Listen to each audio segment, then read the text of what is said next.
Hey, good morning. It's Saturday morning. Today we read from Philippians 2 1 through 4.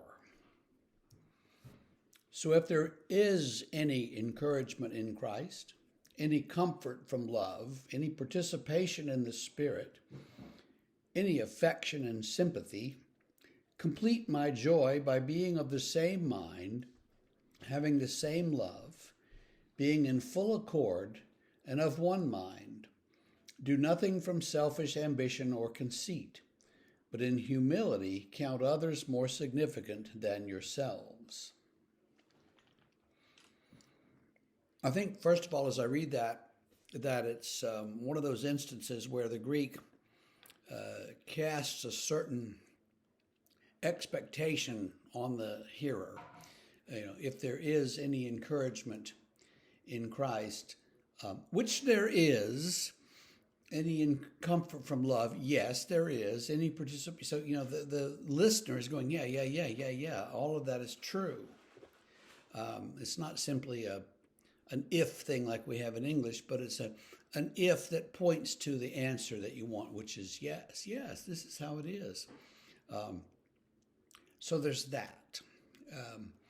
The other thing that strikes me here in these few verses is how many times he mentions mind, and he's going to mention it again in verse 5.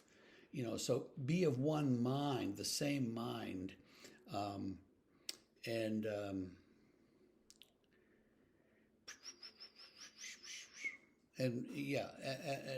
so the idea is that we would be thinking in the same direction. There's an old doctrine in the Orthodox Church about the mind of the church, and you have to get in your mind into the mind of the church and figure out what it is that the church thinks and believes about Jesus, and agree and think and believe those same things,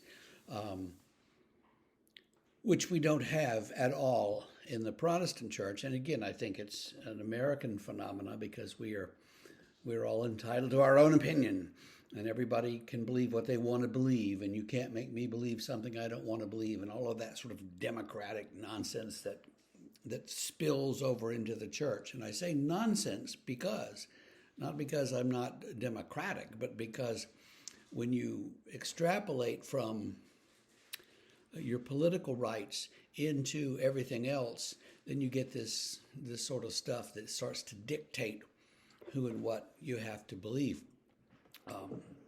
Now, I'm not finished with Philippians, though. He says, if any of these things are happening, if it's like this in your community, then be of the same mind and have love and be in full accord and of one mind. And so he's saying, do all these things and bring yourselves into real unity. Do nothing from selfish ambition or conceit. Now, how many times have you been at a church, say at a meeting, and after the meeting, you go into the parking lot, and then there's the parking lot meeting. And the parking lot meeting often overturns what happened in the real meeting. You just decided that. I remember one instance we were talking about building an organ, and the organ consultant wanted to put the organ pipes across the front of the church. And everybody else wanted to preserve a window that was up there. It wasn't a real window. It was just a stained glass thing with lights behind it. But they thought it was beautiful and wanted to preserve it. And so wanted the pipes to be like this on either side of this window, And the consultant was just emphatic that couldn't be done. It shouldn't be done. It would ruin the sound of the organ. It would be terrible. It would be bad. It would be technically impossible, blah, blah, blah.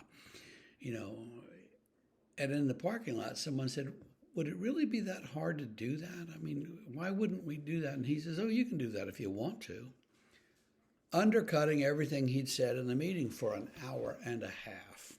I wanted to just grab him and choke him, But that's the way these things go sometimes. And when they start that way, all you can do is just to smile and say, well, okay, we'll have another meeting. We need to be of the same mind. But too often, people's human sides get involved, and they do things from selfish ambition or conceit. And Paul says, don't let that be the motive, but in humility, count others more significant than yourselves. Now, if we could count other people as more important than us, their opinions more important than ours, their feelings more important than ours, it would be a great improvement and a better world, I think. So think about that today. Now, Monday we're going to dive in at verse 5 into a section where we talk about the kenosis of Jesus, and I'll leave that with you to figure out what that means. We'll talk about that Monday. So have a great weekend. We'll see you Monday.